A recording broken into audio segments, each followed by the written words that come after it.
This organization, Worth, it's awesome because, yes, it's a bunch of formerly incarcerated folks. Everybody is allowed an opportunity to find out what their passion is. Everyone is encouraged to do the work, whatever the work is, to build on your passion. What we're doing now is developing an opportunity for us to meet and have a conversation to see how to move out of just doing this work in silos within our own states, but look at it from a collective perspective where there are in most cases, each state has something similar to the other state that's going on. So we want to address from state to state issues that are most important. People, oftentimes take words like reentry and reform and they make them the buzzword, but what does that really mean? For me, reform means to abolish prisons. Just abolish them because there's no need for them. But we have a mindset within our country that we need them, right? We don't even think outside the box of what would be the alternative. I worked as a substance abuse counselor for about 10 years. And before my relapse, I was attending Fordham University studying for my social work degree, and this happened.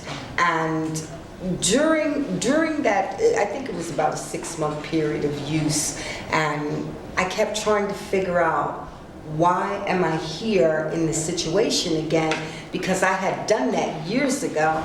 I don't know, the light went out for me because the thought of having to be incarcerated for 4 years, what will my life look like when I come back home?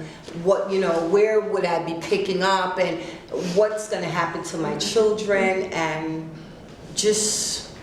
I was in a really dark place at that time. We have criminalized people that have drug addictions, so they're clear medical issues. So why aren't we looking at reform from a public health approach?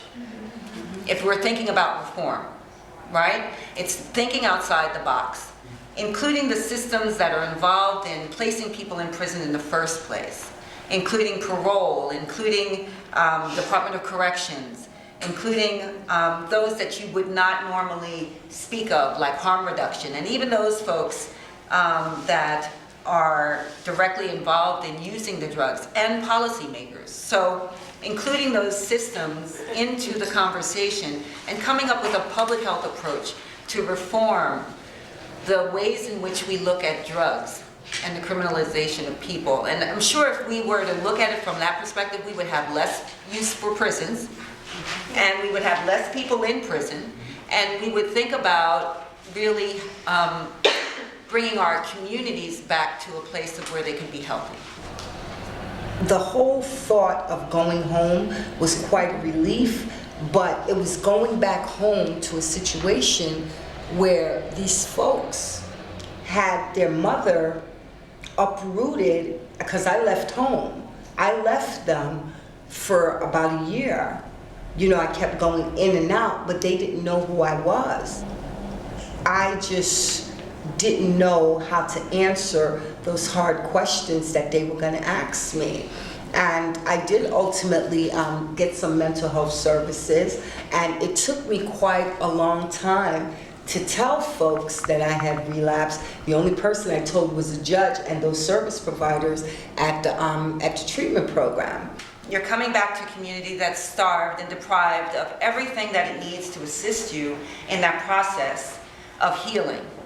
Your family has gone without the resources they need. Maybe they aren't working, maybe they don't have an appropriate education, maybe, and this is more likely, not maybe, if you have everything there for you, if you've seen that someone is invested in your community and you have all the services that you need within your community, you are going to honor what's going on in your community. You're going to feel invested in your community. You're going to recognize that you've done some wrong in it, but somebody has been able to hold it together so that you will give back to your community and make sure it stays at that level of being able to be there for other people that are coming home.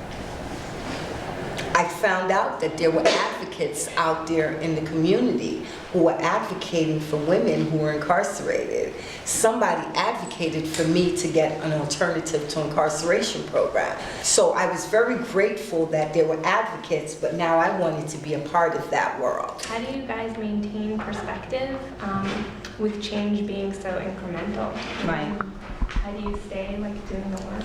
We don't do enough as a collective. You know, one of the things about Worth is that we were really sure that we did not want to reinvent the wheel. We did not want to be a direct service organization. We did not, in the beginning, want to take on policy of our own. We wanted to be identified as leaders, be recognized by organizations that were doing this work, refer people to these organizations after we found out whether they were effective at doing the work that they did, and be able to reach back to our sisters and inform them and let them know that they could make choices by giving them information about what's going on outside.